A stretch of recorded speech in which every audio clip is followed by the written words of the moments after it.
Today we're going to talk about the Harbor Beach Biyakathon. Now this event consists of a 12-mile bike followed by a 2-mile kayak and ending with a 3.1-mile run. There is an option for a 5-mile bike if you want to make it just a little bit shorter. This is a pretty small local community event, and it actually in the past has benefited the local fire department. The Biyakathon is a pretty important event to me, but to understand why, I've got to give you some context. So 2019, I bought my very first drop bar bike, and like a week later the Biyakathon comes around. Now, I'm way too afraid to sign up, but I do go down on race day morning and I watch everyone set up and take off, and I am super envious. I totally regretted not signing up, and I told myself that I would sign up every other year that I have the chance to. 2021 rolls around and I'm pretty busy doing some other races, but I definitely want to participate. So my girlfriend and I both sign up, and I'm going to help her around the course. We would draft during the bike leg and then she'd be on her own for the rest, but whatever. In the days leading up, her back became injured and I was left to do whatever I wanted. And naturally, I went all in. I came out with second place in the long course to a gentleman named Jesse. Now this was the best result I'd ever had in anything. Jesse and I both intend to be at this race again this year, and I really wanted to put up a good fight against him. So this is where we get into the numbers. We both ran a 5K, different 5Ks, at the end of May. I ran a near personal best of 25 minutes and 5 seconds, and Jesse ran a 19:55. If you're doing the math, that's 5 minutes faster. But that's not all. Just 2 weeks after that, we both raced in the Cowpack Classic in Ionia, Michigan, 66 miles, and he beat me by 20 minutes. Now in terms of the kayak, we don't have any solid data apart from what happened last year, which I didn't track, but it's the only discipline of the three where I put any time into Jesse at all. So what's the plan? Well, I need to run a lot. Sometime prior to the race, I'd like to run around a 23-minute 5K. This would shave 2 minutes off of the time that I had back in May and get me a little bit closer to hanging on at the end of the race. And who knows, maybe Jesse's not even the fastest guy that shows up this year. It could be someone faster, in which case I need to go faster than I'm planning to go now. Anyways, we've got training to do, so let's get to it.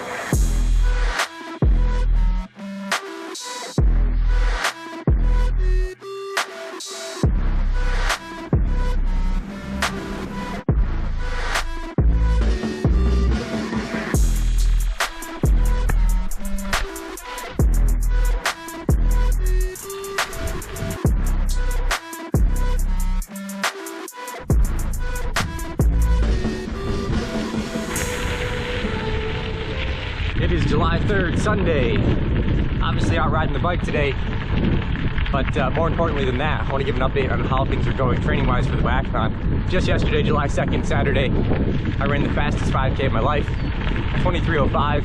I'm going to continue training running because I think that'll be the discipline in which I can make the most difference between now and August. It's been a while since I last checked in regards to my training for the Biyakathon, but we're only 1 week away from the event. The entire month of July was sort of do summery things. So we went on vacation to Colorado, which was fantastic. We hiked, we did a little bit of biking. It was just amazing. Oh. The plan today is to do an upper body workout along with the maintenance stuff for my lower body.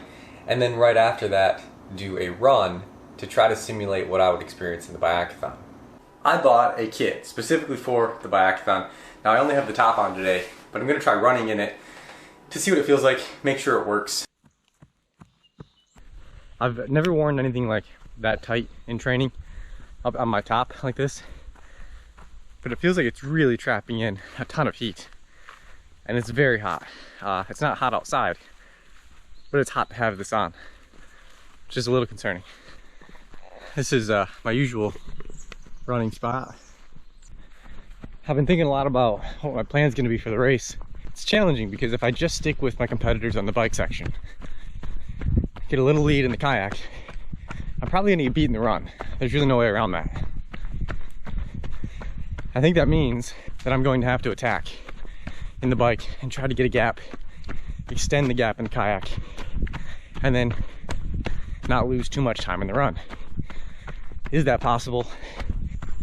Who knows? All right, it's Tuesday morning, and I just finished a pretty hard bike. Now I'm gonna try to go run, but first, I have to take the trash out. The plan was to come out here, post bike, and run a few 800s, at about race pace, or what I would hope race pace to be, which is, you know, 7-8 minutes, my legs are pretty cooked after the bike, just like they will be during the Biyakathon. But I should have been out here doing a bike followed by a run long before, just a few days out from the race.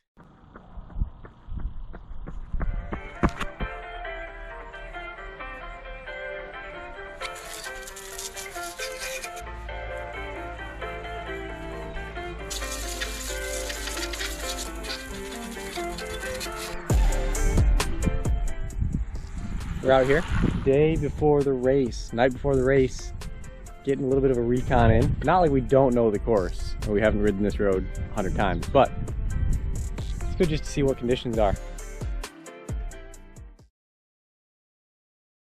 So we're only 2 hours away from the race start, and it's crazy to think this day's finally here after having trained for a little over 2 months specifically for this race.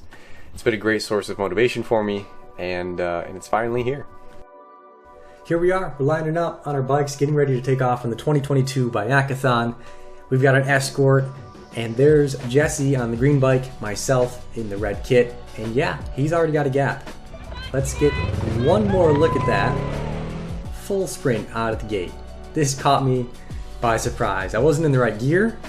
I expected we would roll out a little bit and then turn on the gas, but no, you can see my shadow. I am out of the saddle, 700 watts.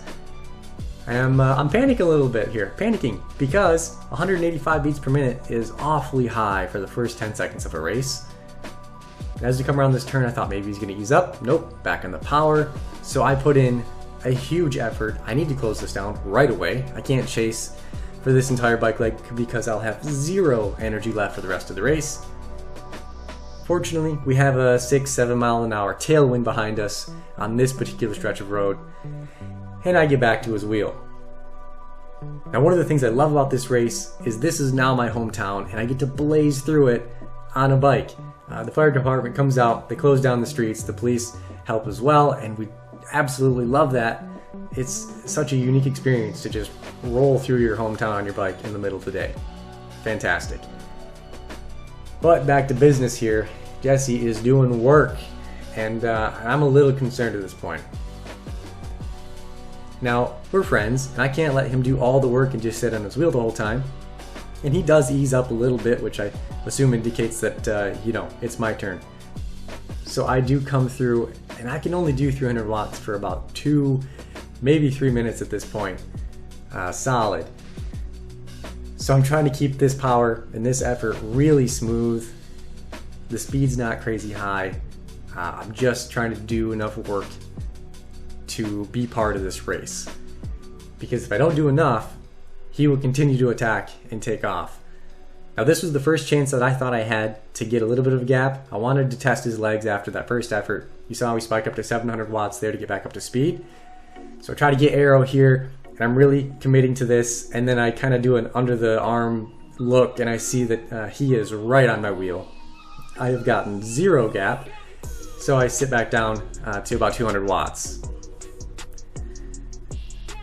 Now Jesse comes back around here, and what I started to learn was happening is when he would pull through, he would accelerate hard enough that I had to get out of the saddle, do well over 500 watts each time, just to stick with him.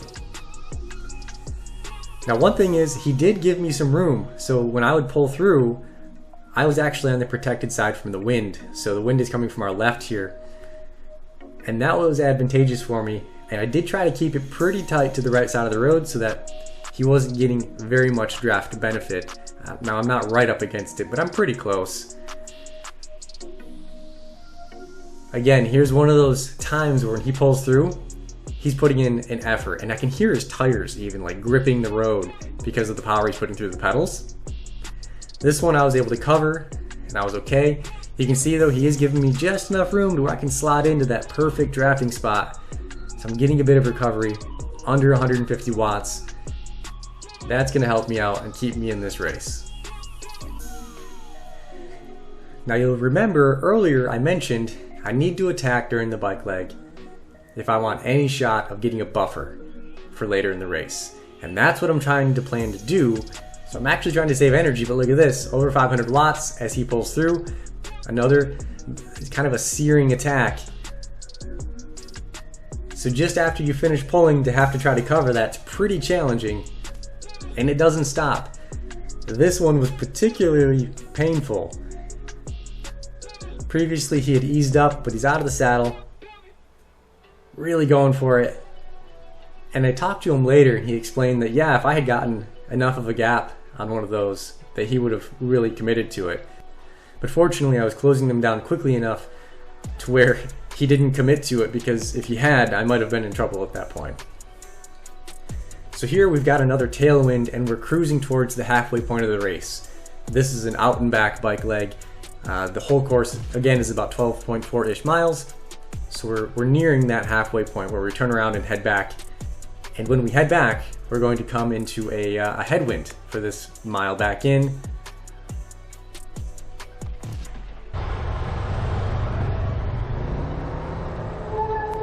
All right, here we go.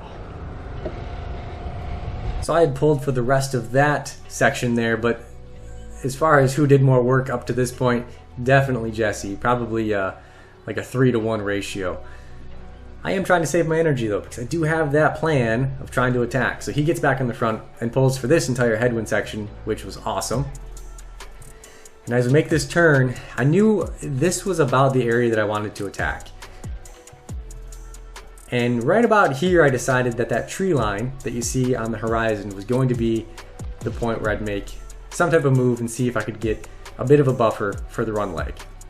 So I pull through here with the intent of Jesse pulling through here in a little bit. And once I can get recovered enough, I can make that move. So we're actually having a chat right here. It's pretty relaxed. We're still riding hard. I'm still on threshold heart rate for sure. But recovery is definitely happening. I've had some time. I'm doing under 150 for wattage. This is it. I start to shift into my bigger cogs, and I stand up. I need to combine with speed, and here we go. 800 watts, and I'm trying to hold it for as long as I can. This has to be a big attack if I want to get any kind of distance between us. 33 miles an hour, 188 beats per minute heart rate. I'm all in on this one. This might as well be a full-on sprint. And this is exactly what I had planned. However, I wasn't sure what would happen after this. I certainly didn't think that I was going to be able to hold any type of threshold power, and I'm actually doing more than I had anticipated by holding this 300 watts here. Now we do have 30 miles an hour still a little bit further down the road. It was a downhill, I will tell you the truth on that, but I'm still doing pretty well. And in fact, even at this low 200 watts, I am actually starting to recover. You know, in a typical day, that's not a wattage where I see my heart rate come down. So this was really exciting, not only for this race, but for future races, because it means that my fitness is in a good place currently. Now, it is worth noting that Jesse is on a gravel bike. Now, there's some obvious disadvantages to that, being that I'm on a road bike. I probably have a little bit better aerodynamics, maybe a little better rolling resistance, but in a race this short, it's probably not making that big of a difference. Nonetheless, we're on this really nice paved section of road, freshly paved, feels really good underneath the bike.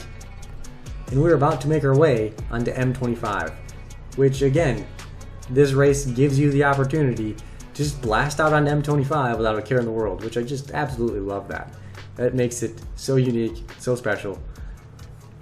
But when I get out here, I don't feel particularly good. I feel slow. I don't know if it's because it's a highway that I'm used to driving a car on, or if it's because the Escort's getting a little bit of a lead on me.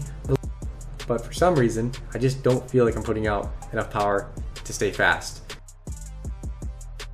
So that left turn that we just took to get onto this road, when I look back right about here, I notice Jesse is just making that turn. We're rolling into town. Now they've done a great job to close down the course, but it is still open to traffic to some degree, and I'm going to have to make a decision to go left or right here in just a moment, and I decided to shoot the gap and go right, since that was sort of the trajectory I was on anyways, and I slid through there unscathed. And we're coming back down to the beach. Now I am sitting up a little bit here because I need to gather my thoughts. I'm out of breath, not really thinking totally clearly. I need to have a drink, stay hydrated. It is very hot and humid this morning. We get another shot from the beach, zoomed in here, and it kind of gives you an idea what the gap might be. We don't actually see Jesse come into frame here, so we do know I have a little bit of a gap. I'm pushing all the way to the line. I don't want to give up any time that I don't need to, and I'm going to come into transition. Looking back at it, I probably spend a little bit too much time in transition messing with electronics, getting my GoPro headband thing on so I can record the kayak. But nonetheless, we're moving through the sand here, trying to get out to the kayak, and these guys are going to help me get out into the water, which is great. I was planning on running the kayak out into the water a bit. That's why I only have my socks on. I didn't want to wear shoes. I almost hit him in the face with the paddle, and I apologize to him for that. But we're rolling, and we still have that little bit of a gap. But here you can actually see there's me on the right side of the frame paddling out, and then Jesse's on the left hand side here getting in his kayak. This is still a pretty good distance. And I knew what this gap was, and I was really pleased with it. And I'm actually considering that there's a chance I could win this race today.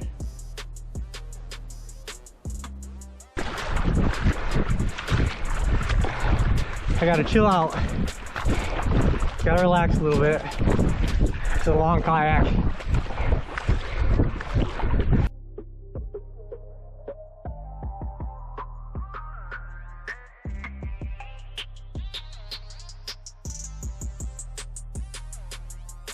It felt like it took forever to get to this first buoy.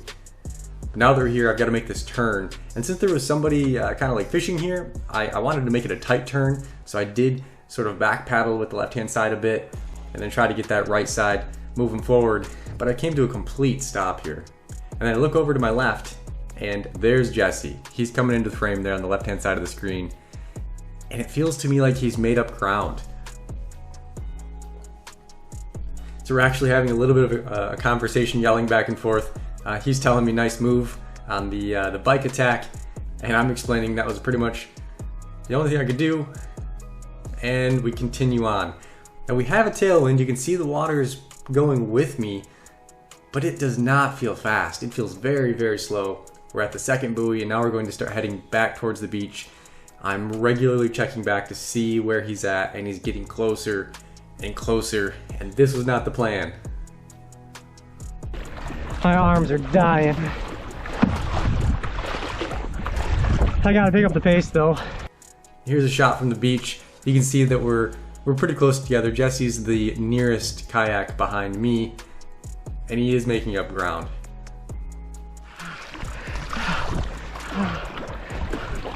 Oh man, you're the best. Thank you. I was so thankful that I was getting help out and I didn't have to get my feet wet. But as soon as I started running on this beach, I could feel my legs being numb and they would not move. I couldn't lift them. I really just had to walk in, sit down, take off my socks, put on my running socks and shoes, and just again try to gather my thoughts here. The trouble is that I mess around so long with this that Jesse's right next to me. He's there lacing up his shoes, and I'm only going to get a few feet worth of a gap on the run. But I set off. It's not over yet. At least that's what I think. And look at this. Jesse takes off, and he is booking it. Watching this back, I actually started laughing because of just how fast he closes this gap. We're not even a tenth of a mile in and he has caught me. So we ran together for a bit and then he took off. About 24 minutes later, Jesse comes in solo and takes the win for this year's Biyakathon. About 4 minutes later, I come across the line looking very loose. I'm just happy it's over at this point. The run was so difficult. I've had a couple of days to reflect on the event and how things went. And I mean, overall, it was fantastic. We had great weather. I was in good condition, not injured. I had friends and family there to help support and help video, which was super helpful. And Sarah, my girlfriend, also did really well in the individual long course for the women. getting second place. So overall, awesome day. However, second place, right? Good. And I did get second to somebody who I respect and who was a great athlete in Jesse, but second place. And I say it that way because I haven't won anything outright overall. And where I fell short was clearly the run. I ran over a 28-minute 5K, and I was really expecting to run something like a 23 or 24-minute 5K. Was it naive to think I could run that fast coming off of a very hard bike and kayak? Absolutely. So I have come away with more than just the second place position in this race. I do have a newfound love for running, and I'm going to try to work on that and figure out how I can become a better runner overall. And while my running training didn't exactly help me with running, it does seem to have helped quite a lot with cycling. I've never recovered at any kind of wattage over 200 watts before, and to see that happen in this race is a really good sign for the next 3-4 races I have coming up in the next couple of months. So in conclusion, next year I will be at this event as well. I can literally walk to it, so I'll be there pretty much every year. So come race, come hang out with us. Mike Parker puts on a great event. Thanks for watching, and we'll see you next time.